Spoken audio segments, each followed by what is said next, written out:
Hola, hola. Hoy tenemos un documento bastante bonito que es Cartas a quien pretende enseñar, de Pablo Freire, Buenos Aires, Argentina, siglo XXI, editores. Espero les sirva de mucho.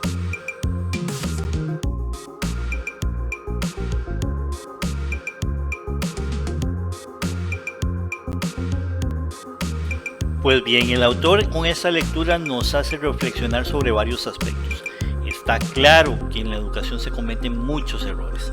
Ahora todos sabemos de profesores que nos trataron mal, todos sabemos de profesores que no dieron la talla como profesor, todos sabemos de profesores que tal vez dijeron la palabra incorrecta en el momento incorrecto y traumaron a una persona. Todos sabemos que habían profesores que no les gustaba enseñar, que no tenían la paciencia, que no tenían la vocación, que no tenían el deseo, y eso generó o ha venido generando una pérdida en la credibilidad, y en el sentido y el respeto que teníamos hacia la educación y hacia esos profesores. Nos pregunta, ¿hay vocación? ¿Tenemos nosotros vocación como profesores, como docentes? ¿Queremos serlo en realidad o simplemente lo estamos estudiando porque es una carrera que creemos fácil, una carrera porque es la herencia de la familia, porque era la carrera que me llamó más la atención? Porque una cosa es que me guste y otra cosa que tenga vocación, que me apasione por esa carrera, por esa función docente. Y otra pregunta que nos hace es, bueno, ¿qué tipos de docentes queremos ser? ¿Queremos ser como esos profesores que nos marcaron negativamente en la escuela, en el colegio, en la universidad? ¿O queremos ser como ese tipo de docentes que quisiéramos pasar todo un día, toda una noche hablando, conversando, aprendiendo de esa persona? Nos gusta cómo habla, cómo se expresa, cómo da su materia. Nos emociona verlo o verla hablar emocionada, dando sus conocimientos, compartiéndolo. Queremos ser como ese tipo de docentes. ¿Como cuál tipo de docentes queremos ser? Y de aquellos tal vez no tan buenos, tal vez malos, tal vez que cometieron errores, pues entonces también hay que aprender de ellos y no copiar esos detalles que no nos gustan. Y la última pregunta, ¿qué vamos a hacer? Como docentes, ¿qué tipo seríamos? ¿Maestras o tías? Y cuando el autor habla sobre maestras o tías, hace referencia a dos tipos de docentes totalmente opuestos, pero que van a marcar a las personas positiva o negativamente. El autor hace la distinción en cuanto a los docentes o maestros tipo tías. Y cuando se refiere a las tías, hace referencia a aquellos docentes que tal vez son demasiado amables, demasiado permisivos, demasiado tolerantes, que dan mucho amor, como las tías, pero que no tienen esa autoridad, que no generan o propician esa disciplina. Son esos docentes, estos tías, profesores o maestras tías, son estos docentes que no apoyan el análisis, la criticidad, la democracia. Y por el otro lado, totalmente opuesto, tenemos aquellos docentes, aquellos profesores que son maestros de verdad, que dan, es cierto, un poco de amor, pero que tienen y ejercen su autoridad, disciplina, la inculcan, la promueven, la tratan de ser ejemplo para que las personas que pasan por sus manos reproduzcan esas conductas, las valoren y las apliquen en su vida en diferentes campos. Son esos maestros de que habla el autor, a diferencia de las tías, son aquellos que nos enseñan a ser críticos, a hacer análisis, a creer en la democracia, a protegerla, a respetarla, a darle publicidad a esa democracia. Nos enseñan a no bajar la cabeza ante injusticias. Son aquellos profesores y profesoras que tienen vocación docente, y él dice que si todos fuéramos profesores y profesoras tipo maestras, no tipo tías, sino que seamos maestras, que seamos por vocación, que tengamos vocación docente, y que si todos tuviéramos esa vocación docente cambiaríamos el mundo. Nos dice que los docentes que no aman su profesión nos enseñan lo que debemos cambiar o en lo que no debemos caer.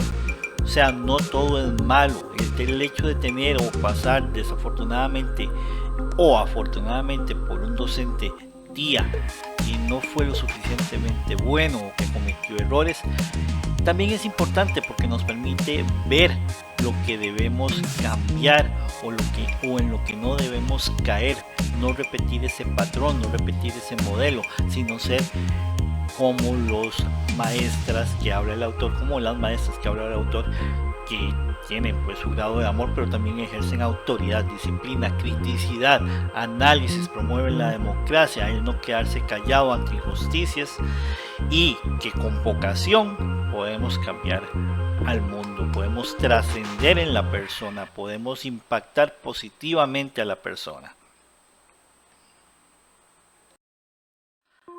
Desafortunadamente, el autor dice y acepta que es cierto, muchos de los educadores pueden tener vocación, pueden ser maestros y no tías, pero que caen en esta burocracia y papeleo excesivo que nos aplica los gobiernos de turno como una forma de minar la creatividad del docente, eliminar o castigar la criticidad y el análisis de los estudiantes, de las personas estudiantes.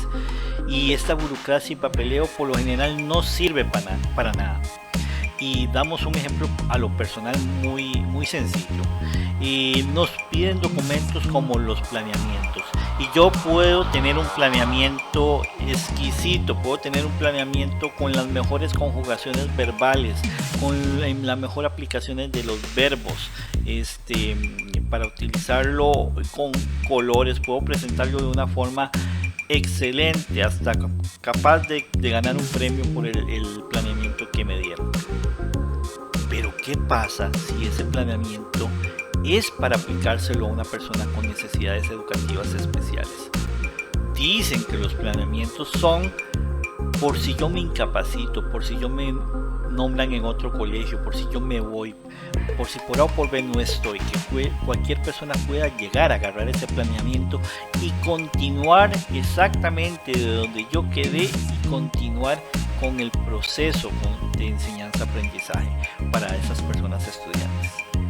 Pero yo me pregunto, ¿este planeamiento digno de un premio si es para una persona con necesidades educativas especiales y yo me ausento?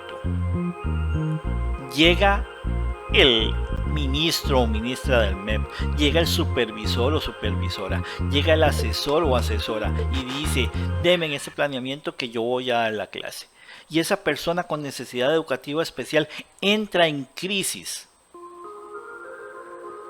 ¿Servirá de algo ese planeamiento? ¿Servirá de algo? ¿Podrá esa persona con muchos títulos, con mucha experiencia, continuar el planeamiento?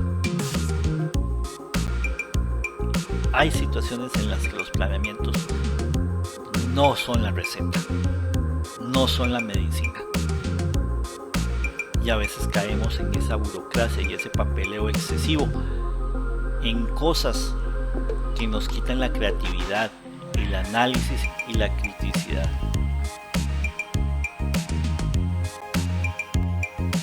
Los gobiernos de turno muchas veces aplican y cada vez piden más documentos, nuevas formas de hacer papeleo, bloqueando a estos docentes, limitándole su creatividad. creatividad y por ende bloqueando la creatividad del estudiante, de la persona estudiante, su creatividad, su imaginación, la parte lúdica, la parte de juegos.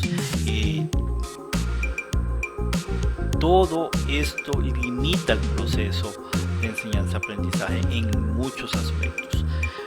Incluso a veces ponen una especie de vendaje en los ojos, minan la ortografía y la lectura. Ya no es quiero leer y tengo cientos de libros para leer, sino que tienen que ajustarse a tal y tal libro.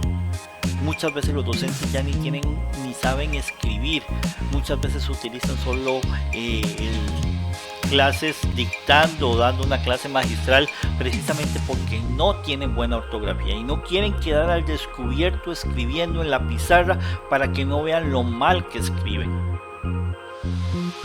que no son ejemplos como educadores. Entonces muchas veces también estos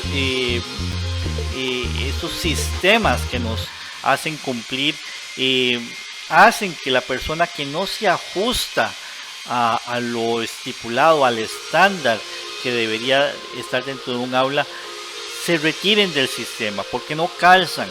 Hay abusos de poder muchas veces de los jerarcas de la educación, y ese abuso de poder a veces llega incluso a los docentes que tal vez por vocación no tienen esa paciencia, ese amor, ese liderazgo, y limita a las personas estudiantes, les quita ese liderazgo, esa creatividad, esa imaginación que debería más bien uno promover y potencializar. ¿Qué debe tener un docente maestro? No un docente tía, un docente maestro. ¿Qué debe tener? Debe tener humildad, amor, valentía, tolerancia, decisión, seguridad, paciencia y alegría de vivir. Debe tener esa vocación con todos estos valores para trascender en la vida de los estudiantes, de las personas estudiantes, positivamente. Nos dice el autor también que está bien que sintamos miedo, es normal, pero hay que sacarle provecho a ese miedo para generar también empatía con los estudiantes.